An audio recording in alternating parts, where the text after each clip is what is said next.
जी student, जो आज का हमारा टॉपिक है वो अकाउंटिंग पिलर से रिलेटेड एक कॉन्सेप्ट है जो आपको समझना लाजमी जरूरी है, क्योंकि अकाउंटिंग की बुनियाद ही इस पे घूमती है। जिस तरह से एक बिल्डिंग आप बनाते हैं उसके भी पिलर्स होते हैं ना, उस तरह से अकाउंटिंग के भी पिलर्स होते हैं। अब कंपेयर करते हैं बिल्डिंग और अकाउंटिंग को। अगर आप कोई बिल्डिंग बनाते हो तो उसके टोटल 4 पिलर्स होते हैं। विदाउट पिलर्स बिल्डिंग खड़ी नहीं हो सकती। तो इसी तरह से अकाउंटिंग के भी पिलर्स होते हैं, लेकिन अभी आपको नहीं पता कितने पिलर्स होते हैं। तो ये चीज हम आपको समझाएंगे कि अकाउंटिंग के टोटल कितने पिलर्स होते हैं फर्स्ट ऑफ ऑल, और फिर कौन कौन से होते हैं और फिर उसका इम्पैक्ट कहाँ पे जाता है। तो आइए डिस्कस करते हैं अकाउंटिंग के पिलर्स को। अकाउंटिंग के टोटल 5 पिलर्स होते हैं जो हम सबको पता होने चाहिए। अच्छा, वो 5 पिलर्स कौन कौन से होते हैं? Number 1 asset, number 2 liabilities, number 3 equity या कैपिटल। फिर सर, एक सवाल आपके जहन में आना चाहिए, आपने तो 3 बताए हैं, 2 नहीं बताए, तो 2 और बता देते आपको। नंबर 4 रेवेन्यू और नंबर 5 एक्सपेंसेस। अब ये 5 पिलर्स होते हैं अकाउंटिंग के।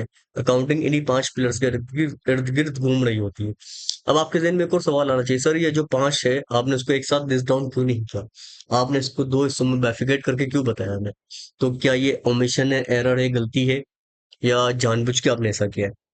कि इसके पीछे कोई लॉजिक है, कोई मंतक है, कोई हिकमत है?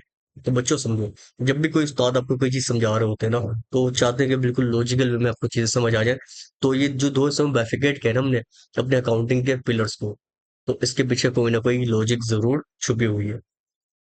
क्या लॉजिक है? अगले 1 से 2 मिनट में आपको समझ आ जाएगी। फर्स्ट ऑफ ऑल हम बात करते हैं कि अकाउंटिंग जितनी भी है ना हमारी, ओवरऑल अकाउंटिंग इन्हीं 5 पिलर्स के दरमियान घूमती है। अगर आपको ये 5 पिलर, ये बेसिक समझ आ जाती है, क्लियर हो जाती है, तो फिर अकाउंटिंग आपके लिए बिल्कुल, अकाउंटिंग के जो भी एडवांस कॉन्सेप्ट होंगे वो आपको बिल्कुल ईजी हो जाएंगे। अब दूसरी बात आपके जहन में ये आनी चाहिए कि सर इन अकाउंटिंग के पिलर्स का क्या करेंगे? वो जिससे बनते हैं फाइनेंशियल स्टेटमेंट्स। ये आपका सेक्शन सी का पार्ट है। ठीक है, यहाँ से लाजमी 20 नंबर का सवाल आता है। फिर एक और सवाल आपके जहन में, सर अगर ये 20 नंबर का सवाल है, सेक्शन सी में आता है, तो हम सेक्शन बी के लिए क्यों तैयार कर रहे हैं? बच्चों, सेक्शन बी में इसकी एप्लीकेशन आती है 5 से 7 नंबर तक की, जो कि एमसीक्यूज में भी आ सकती है आपके पास। अब बात करते हैं फाइनेंशियल स्टेटमेंट में कितने कंपोनेंट्स होते हैं, तो हमने कहा था ओवरऑल तो 5 होते हैं दुनिया में, लेकिन हमारे सिलेबस में कितने, 2 कंपोनेंट्स है। कौन कौन से? इनकम स्टेटमेंट और बैलेंस शीट। यानी जो आपके 5 पिलर है ना, ये फाइनेंशियल स्टेटमेंट के इर्द गिर्द घूमते हैं और इनकम स्टेटमेंट और बैलेंस शीट को बनाने के लिए हमारी हेल्प करते हैं। अब बात करते हैं कि बैलेंस शीट में अकाउंटिंग के कौन कौन से पिलर जाते हैं और इनकम स्टेटमेंट में कौन कौन से पिलर जाएंगे। तो इनकम स्टेटमेंट अगर देखा जाए तो आपके अकाउंटिंग के 2 पिलर जाएंगे, रेवेन्यू और एक्सपेंसेस। और अगर हम बात करते हैं तो बैलेंस शीट में कौन कौन से पिलर जाएंगे आपके, एसेट, लायबिलिटी और इक्विटी। तो बच्चों समझ आ गया आपको कि दोनों को बाइफिकेट करने का रीजन क्या था, ताकि आपको ये भी बताया जा सके कि फाइनेंशियल स्टेटमेंट में कहाँ कहाँ पर कौन कौन से पिलर्स हिट करते हैं। एसेट, लायबिलिटी और इक्विटी कहाँ पे हिट करेगा? बैलेंस शीट पे। रेवेन्यू और एक्सपेंसेस कहाँ पे हिट करेंगे? इनकम स्टेटमेंट में। एक और बात बताता चलता हूँ आपको कि जो भी चीज बैलेंस शीट में आ रही है ना, वो इनकम स्टेटमेंट नहीं जा सकती, और जो चीज इनकम स्टेटमेंट में आ रही है वो बैलेंस शीट में नहीं जा सकती। एग्जाम्पल के तौर पे बच्चों, एग्जाम्पल के तौर पे रेवेन्यू या एक्सपेंसेस, ये 2 नाम कभी भी आपको बैलेंस शीट में नजर नहीं आएंगे। इसी तरह से एसेट, लायबिलिटी या इक्विटी, ये 3 नाम कभी आपको इनकम स्टेटमेंट में नजर नहीं आएंगे। यहाँ तक बात समझ आती है। अब आगे बात करते हैं, तो फिर सर ये तो हमारे पास सेक्शन सी में है, तो सेक्शन बी में क्यों भरेंगे? बच्चों, एग्जामिनर आपसे ये पूछ सकते हैं कि लिस्ट डाउन कर दे अकाउंटिंग के पिलर्स कौन कौन से हैं।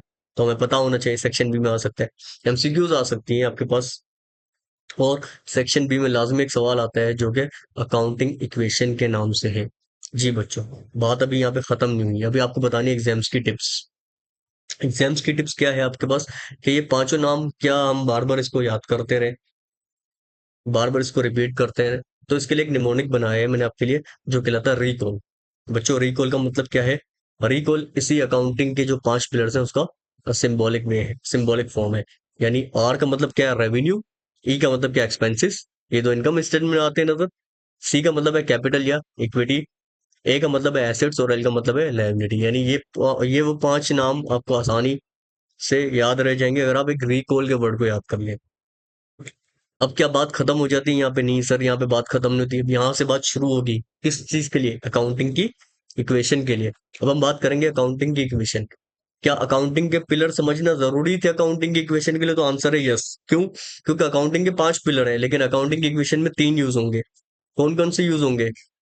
खुद सोचे, एक तरफ दो थे, एक तरफ तीन थे। इनकम स्टेटमेंट साइड पे दो थे, बैलेंस शीट वाली साइड पे तीन थे। यानी यहाँ पे थ्री का नंबर आ रहा है, यानी तीन यूज होंगे। वो कौन कौन से होंगे? बैलेंस शीट वाली साइड के, number one asset, number two liability, number three equity. ये तीन यूज हो रहे हैं अकाउंटिंग की इक्वेशन में, और इनका ताल्लुक किससे था? हमारे पास बैलेंस शीट से। अब एक और सवाल आपके जहन में आता है कि सर अकाउंटिंग इक्वेशन, इक्वेशन का मतलब तो ये होता है ना कि दरमियान में इक्वल टू का साइड होगा, इक्वल टू का साइन होगा, लेफ्ट हैंड साइड पे कुछ आ रहा होगा, राइट हैंड साइड पे कुछ और होगा, कुछ आ रहा होगा। तो सर ये तो इक्वेशन की फॉर्म ही नजर नहीं आ रही, तो अभी बना लेते इक्वेशन की फॉर्म आपके लिए। देखिए अकाउंटिंग इक्वेशन की फॉर्म क्या बनेगी हमारे पास? Asset is equal to liability plus owner equity. तो ये यहाँ से आपके पास सवाल बनना शुरू होंगे सेक्शन बी के लिए। अब बात आती है कि sir what is assets, asset क्या होते हैं, what is liabilities, what is owner equity.